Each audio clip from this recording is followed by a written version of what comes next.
and these platforms can harm Floridians when they unfairly censor, ban, and deplatform them. So this reform gives every Floridian the power to fight back against big tech. Floridians who are deplatformed will be able to sue big tech companies for violating this law.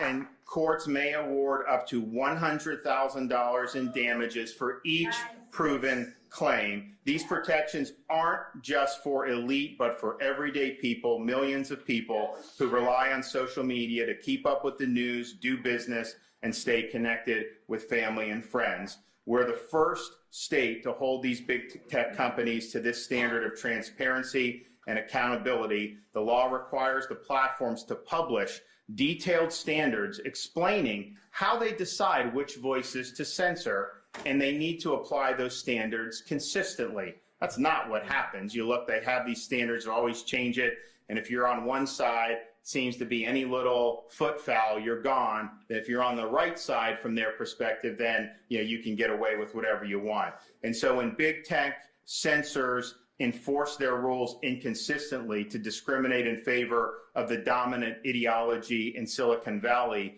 they will be held accountable in the state of Florida. And all Floridians treated unfairly by big tech platforms will have the right to sue companies to violate this law and win damages. The reform safeguards the rights of every Floridian by requiring social media companies to be transparent about their content moderation practices and give users proper notice of changes to those policies. I mean, there's some people that get the platform, they don't even know what they're getting the platform for. That prevents big tech bureaucrats from, quote, moving the goalpost to censor viewpoints they don't like. But it's not just individuals. The Attorney General under this law of Florida can bring action against tech companies that violate this law under Florida's Deceptive and Unfair Trade Practices Act. If social media platforms are found to have violated antitrust law, they will be restricted from contracting with any public entity. That antitrust violator blacklist imposes real consequences for big tech and for their bottom line. The law also prohibits big tech from deplatforming political candidates for elected office in the state of Florida.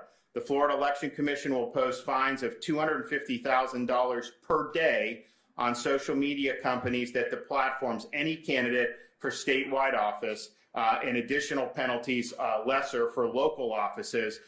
Any Floridian can block any candidate they don't want to hear from, and that is a right to belong to each citizen. You simply can avert your eyes or not subscribe to what they're doing, but it's not for big tech to be weighing in on these elections and picking the candidates that have the right to speak and those that should be silenced. They're not.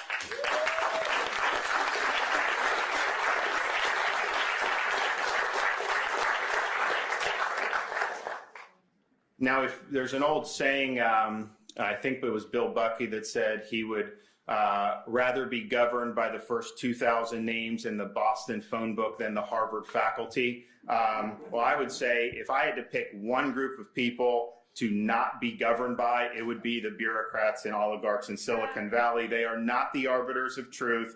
They are not accountable to the electorate. And what we're doing now is empowering Floridians to hold these companies accountable and to give protections for people in terms of their daily lives. And if you think about some of the things that we have seen, when you had the Parler company get taken down, that was like one fell swoop from a bunch of different companies acting basically in concert. They took them off web hosting, they took their payment processing, they took all this stuff down. So just think about it. You run a small business and you have all these different things that impact how you do it. You advertise online, you have a payment processor, you have an email distribution list, all these things. And what if someone in Silicon Valley doesn't like you, then they can work together and just wipe you off. That's people's livelihoods that are at stake. Those are people's businesses and ultimately people's jobs that are at stake. And so I think the implications are profound. And I think the protections we are providing today against big tech censorship will make a difference. And not only that, we're already seeing other states are now starting to follow suit. And so it starts in Florida, but it's not going to end in Florida. And I think we're going to have a huge movement behind us.